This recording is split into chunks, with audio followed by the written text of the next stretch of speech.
buried beneath layers of silence and stone. They rest. Not kings, not pharaohs, but voices frozen in time. They ruled empires. They built wonders. And for centuries, we thought we understood them. But then something began to whisper, not in hieroglyphs, not from papyrus, but from within the marrow of their bones. It was their DNA, and it told a story far stranger, far older, and far more connected than anything carved into temple walls. What makes Egyptian DNA so special? Egypt was never isolated. Its power came not just from the Nile, but from its position, balanced between worlds. To the south lay sub-Saharan Africa. To the north, the Mediterranean. To the east, Arabia. To the west, the deep Sahara. And in the middle, a river that pulled every influence toward its banks. From the earliest dynasties to the end of Roman rule, Egypt absorbed Nubian warriors, Libyan nomads, Canaanite settlers, Aegean sailors, Anatolian merchants. They all passed through. Some conquered, some stayed. Others simply disappeared into the current of Egyptian time. But they left traces in language, in artifacts, and somewhere deeper still in the blood. Scientists had long suspected that Egypt's DNA must reflect this mosaic. But for decades, the evidence remained just out of reach. Mummified bodies were too degraded. The heat, the humidity, the chemicals used in embalming, all of it conspired to destroy the fragile code locked inside their cells. Until, in 2017, a breakthrough. A team of researchers extracted and sequenced ancient DNA from 90 mummified remains. They came from a site called Abu Sir el-Melek in Middle Egypt, spanning over 1,300 years, from the New Kingdom to the Roman era. And what that ancient DNA revealed defied modern assumptions. Because when they compared the genetics of these ancient Egyptians to people alive today, they discovered something completely unexpected. The ancient Egyptians weren't closest to modern Egyptians. They were closer genetically to ancient peoples of the Near East, to Anatolia, to the Levant, to Neolithic Europeans. And the real mystery wasn't just who they were. It was why their genetic echo sounds so different from the people who live in Egypt today. For centuries, the mysteries of Egypt were unearthed with shovels and chisels. But the most revealing excavation happened inside a laboratory. In 2017, a German-led team accomplished what was once thought impossible. From a quiet burial site in Middle Egypt, they pulled DNA from human remains more than 2,000 years old. 90 individuals, preserved not just in wrappings, but in history itself. The place was Abu Sir el-Melek, a necropolis settled for millennia. Farmers, priests, soldiers, ordinary people, not royalty, not elites. Yet their bodies held something the monuments never could, a genetic signature untouched by speculation. The DNA they recovered stretched across 3 great epochs, the twilight of the New Kingdom, the foreign rule of the Ptolemies, and the vast machinery of the Roman Empire. 13 centuries of Egyptian life, compressed into a molecular record, and what that record showed was astonishing. These ancient Egyptians shared genetic threads with people from the Levant, from Anatolia, and from Neolithic Europe. Their closest affinities pointed north and east, not deep into the African interior, but across deserts and seas. It wasn't absence. Sub-Saharan markers were there, measurable, real, but they formed only a fraction of the genome, between 6 and 15%. Like a whisper within a larger voice. The team compared this profile to that of modern Egyptians, and something had shifted. Modern samples carried an average of 8% more sub-Saharan African ancestry. An undeniable change. Not a transformation, but a turn in the current. The implications weren't political. They were historical, because that 8% increase didn't arrive slowly over the course of dynasties. It appeared after Egypt's last ancient chapter. After the pharaohs were gone, the temples abandoned, and foreign flags waved from the delta to Thebes. The DNA had spoken, and what it said was this. For over 1,000 years, the population at Abu Sir el-Melek remained remarkably stable. Despite invasions, occupations, and imported bureaucracies, the genetic foundation held. Conquest didn't always mean replacement. These were not outliers. Their lineages belonged to major haplogroups, J and E1b1b. still found today across the Middle East, North Africa, and parts of the Horn. But what changed? What could have redrawn the genetic map of Egypt so dramatically in just 2,000 years? The answer would lie in the next chapter of movement, of migrations, conquests, and shadows carried on the wind. Centuries passed. Temples crumbled. New empires carved their names over the ruins of the old. But Egypt did not vanish, it transformed. After the last echoes of the Roman eagle faded, a new tide swept over the land. It came not with chariots, but with tongues, texts, and faith. Arab armies brought Islam to Egypt in the 7th century. But what followed was not a mere military conquest. It was a wave of language, culture, and over time genes. Modern Egyptian DNA carries the imprint of this transition. The clearest shift is subtle but measurable, a growing sub-Saharan African component, absent at such levels in the ancient genome. This wasn't a singular event. It was an accumulation. Caravans crossing the Sahara, traders sailing down the Nile, migrants from Sudan and beyond, pulled northward by promise or captured in chains. Historians estimate that between 6 and 7 million Africans were moved through trans-Saharan slave routes into North Africa over a span of 1,250 years. Egypt stood as both conduit and destination. But this influx did not erase the past. It layered over it. Modern Egyptians still carry the same paternal markers seen in ancient mummies. E1b1b and J haplogroups remain common. Yet mitochondrial lineages show the African presence, growing stronger over time, particularly those from clades L0 to L4. One study traced this change to within the last 2 millennia. Another narrowed it further, placing a genetic pulse around 700 years ago. It aligned not with pharaonic collapse, but with increased trade, conflict, and social mobility. Urban centers like Cairo became melting pots. In oases like El Hayez, isolated communities preserved high African signals. Meanwhile, Copts in Upper Egypt maintained a distinct cluster, echoing older lineages with less admixture. This genetic diversity reflects not fragmentation, but richness. Egypt was no longer simply a crossroad. It had become a reservoir where ancient Anatolian ancestry, Levantine traces, and deep African roots existed side by side in the same genome. And while outsiders ruled from distant capitals, the people along the Nile continued their own story. Through marriage, migration, and memory, they rewrote the genetic map of the land they called home. Yet even here, the past had not disappeared.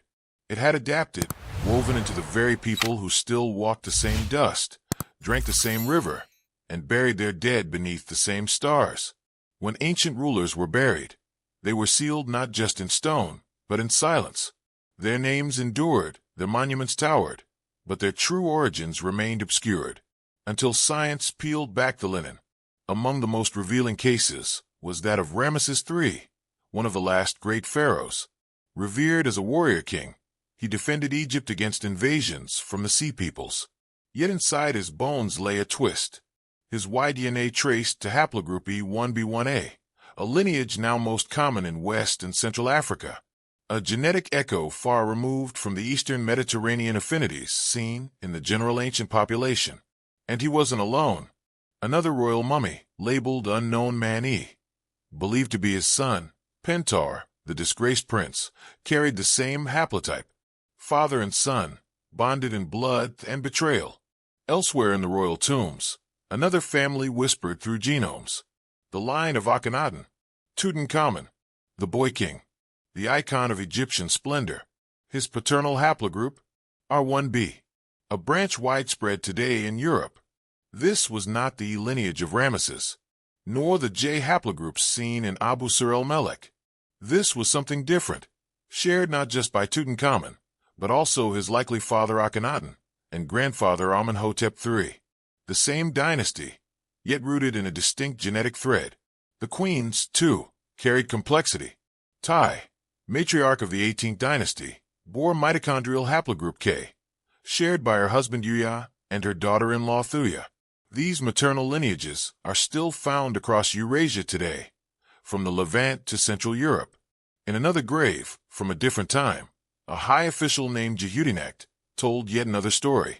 His preserved head, recovered from Middle Kingdom Upper Egypt, carried MTEU5B2B5, one of the oldest European maternal lineages ever recorded, a branch that once moved with Ice Age hunter-gatherers, and in the crypt now called the Tomb of the Two Brothers, a final revelation, two elite men, buried side by side, honored as kin, but their Y chromosomes didn't match. One had M1A1 maternal ancestry, African in origin, yet their father lines diverged. Their relationship? Half-brothers. Same mother. Different fathers. Different origins. One tomb. What emerges is not chaos, but convergence. Pharaonic Egypt, even at its most hierarchically rigid, was never genetically uniform. Its royal houses may have intermarried, but their lineages spanned continents. R1b, U1b1a, G2a, KHM1, U5. These aren't just codes. They are the shadows of migration, conquest, diplomacy, and secrecy. Even in death, the pharaohs kept their mysteries. But the genome keeps no secrets. It remembers every union, every crossing, every ancestral strand pulled in from afar and bound together under the golden sun of the Nile. Power leaves behind many kinds of evidence, monuments, gold, names carved into stone. But some legacies lie deeper. Not written, not spoken, encoded. When researchers began testing the remains of Egypt's ruling class, the results revealed a story far more complex than the myths passed down through dynasties. Start with Ramesses III, the last great warrior pharaoh. His DNA revealed a paternal lineage known today as E1b1a, a haplogroup now found most frequently in West and Central Africa. It was unexpected, not because it didn't belong, but because it shattered assumptions of who stood atop the throne. His likely son, the mysterious, unknown Mani, carried the same lineage. Their genetic kinship confirmed. A dynasty bound not just by blood, but by inheritance coded in chromosomes. Elsewhere, another royal family told a different tale. Tutankhamun, Akhenaten, Amenhotep III. Their Y-DNA belonged to R1b, commonly found in Europe. Modern Egypt still carries this lineage, but in ancient times, its presence at the heart of royal lineage startled many. The queen mothers added another layer. Tai, wife of Amenhotep III, carried mitochondrial haplogroup K, connected to regions of the Near East.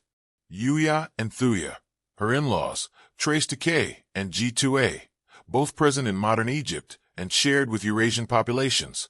Then there was Jehudinect, a provincial governor from the Middle Kingdom. His mtDNA was U5b2b5, an ancient European haplogroup seen in Neolithic populations. Not a king, not a foreigner, an Egyptian noble whose maternal line reached westward into prehistoric Europe. In Middle Egypt, two high-status men were buried side by side, Naktank and Knumnakt. Inscriptions called them brothers. DNA told another truth. They shared a mother, but not a father. Their maternal haplogroup, M1A1, was distinctly African, originating likely in the northeast of the continent. And from Thebes, Takabuti, an elite woman from the 25th dynasty, offered yet another perspective. Her mitochondrial DNA revealed H4A1, a branch within a haplogroup common in Europe and the Near East. Each lineage added a new thread to Egypt's genetic tapestry. Each mummy, once veiled in linen, became a window into forgotten migrations and family networks stretching far beyond the Nile. What emerges is not contradiction, but clarity. The elite were not genetically uniform. Their ancestries reflected a land in constant dialogue with its neighbors.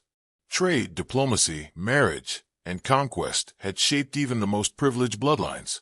And if the pharaohs themselves were genetically diverse, then what did that say about the people they ruled? Egypt was never one people, one genome, or one story. From the Delta to the First Cataract, the land stretched across more than 1,000 kilometers, each region shaped by its own currents of history, trade, and migration. In the north, the Delta opened onto the Mediterranean. Ports bustled with activity. Merchants from Cyprus, Crete, and Phoenicia docked under sails.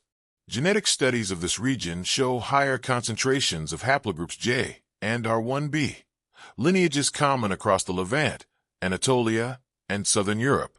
To the south, beyond Luxor, the genetic landscape shifted. Upper Egyptians carried a higher frequency of E1B1B1A, particularly the subclade known as M78. This lineage has deep roots in northeast Africa and reflects ancient continuity with the peoples of the Nile Valley. But geography alone didn't define these patterns. Isolation preserved some lineages. Mixing created others. In the western desert, at El Hayez Oasis, a different signal appeared. Modern samples showed an elevated proportion of sub-Saharan ancestry, more than 11% higher than nearby Nile Valley populations. This wasn't random. The oasis community had remained relatively small, demographically contained, and genetically distinctive. The Siwa Oasis told another story. Its Berber population carried mitochondrial haplogroups U5 and U6, ancient European and North African lineages seen in Paleolithic and Neolithic remains. Here, the past lingered quietly, insulated from later waves of admixture. Then there were the Copts. Coptic Christian communities, particularly those in Upper Egypt and Sudan, maintained a profile genetically closer to the ancient populations. Their autosomal DNA revealed strong continuity with Northeast African and Near Eastern ancestry, with lower levels of more recent gene flow from Arabia or Sub-Saharan Africa. They formed a unique cluster, genetically distinct, yet deeply Egyptian, a living remnant of the country's pre-Islamic genetic structure, shaped by centuries of cultural cohesion and relatively limited intermarriage with surrounding populations. At the molecular level, Egypt was never homogeneous. Instead, its population was a reflection of environmental contrast, historical movement, and the different degrees to which each region absorbed or resisted the waves that passed through. A study of Nile Valley clines revealed a dual gradient: Eurasian ancestry descending from the Mediterranean southward, and African ancestry rising from Sudan northward. At their intersection stood Egypt, a hybrid zone of ancient complexity. This wasn't fragmentation, it was fluidity. Each region encoded a unique combination of influences, yet all remained tethered to the identity of the Nile. To speak of Egyptian DNA is not to describe a single genetic blueprint, but rather a spectrum, shaped by time, topography, and the quiet math of generations. What defines a people? Is it geography, language, skin tone, or is it the invisible record passed from parent to child, reshaped in silence over generations? In the case of Egypt, that question resists easy answers. No single haplogroup, no exclusive lineage, can be claimed as a genetic flag for this civilization. The data tells us this clearly. Egypt was never a monoculture, not biologically, not culturally, not historically. Across thousands of years, the population shifted, but not chaotically. Patterns remained, even as influences came and went. Some lineages persisted from the Neolithic. Others arrived with traders, scribes, or soldiers. The sum was not chaos, but coherence. Ancient samples show a striking continuity across dynasties, even under foreign rule.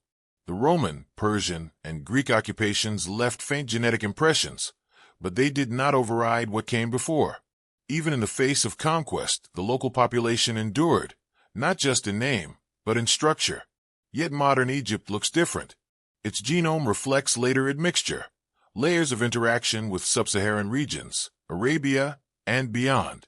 These shifts didn't erase the past. They built upon it. The foundation remained, but the architecture evolved. So when scientists attempt to define Egyptian DNA, they must contend with something elusive. Egypt was always a receiver of worlds, a vessel of movement, not isolation. Its genetic profile mirrors this role: part African, part Asian, part Mediterranean. Not diluted, not broken, but enriched by complexity. The notion of a pure origin, of a people untouched by outside influence, is not only false. It dishonors the very essence of what made Egypt powerful. It thrived because it connected, because it absorbed, transformed, and redefined the identities it encountered. In this sense, the Egyptian genome isn't a relic. It's a mirror, reflecting the idea that civilizations aren't born from sameness, but from the alchemy of diversity made stable over time. Genetics cannot assign cultural ownership, but it can challenge mythologies of purity. It can uncover continuity where we assumed replacement, and it can remind us that identity is not fixed. It is lived, generation by generation. In the end, Egyptian DNA is not a signature. It's a spectrum. And within that spectrum lies the truth of a civilization that never stopped adapting, never stopped evolving, and never stopped being Egypt. Sometimes, the past doesn't whisper. It stares back. Not from monuments, not from manuscripts, but from the sequences curled inside every cell, waiting to be read. For centuries, we try to understand Egypt by what it built, but perhaps its greatest monument was invisible, its people, shaped by currents of ancestry as vast and deep as the Nile itself. This journey through the genome has revealed no single origin, no unbroken line, no isolated tribe. Instead, we've seen a living archive, woven from migration, adaptation, and memory. It's tempting to seek simple answers. To ask, were they African? Were they Levantine? Were they European? But these are the wrong questions. Egypt was all of these, and more. It was a land where lines blurred, where borders were crossed long before they were drawn. Its greatness came not from resisting change, but from integrating it without ever losing its core. The genetic evidence doesn't divide. It unites. It shows us that history is not about purity, but continuity. That identity is not carved in stone. It's encoded, reshuffled, and passed forward. And yet, what makes Egyptian DNA so special isn't just where it came from. It's what it became. A living map of human connection. Proof that civilizations endure not by isolation, but by resilience in diversity. So if you've ever wondered what your ancestors might have carried, if you've ever felt drawn to that river, that sand, that story, perhaps the thread isn't as distant as it seems. Because in some way, Egypt lives on in all of us, in the bones of our curiosity, in the blood of our shared origins. And now it lives in the genome, a truth we can no longer ignore and no longer deny. What part of this story moved you the most? Drop your thoughts in the comments. If this changed the way you think about ancestry, civilization, or yourself, subscribe for more stories written in the language of DNA. And share this with someone who still believes history is black and white, because Egypt never was. And neither are we.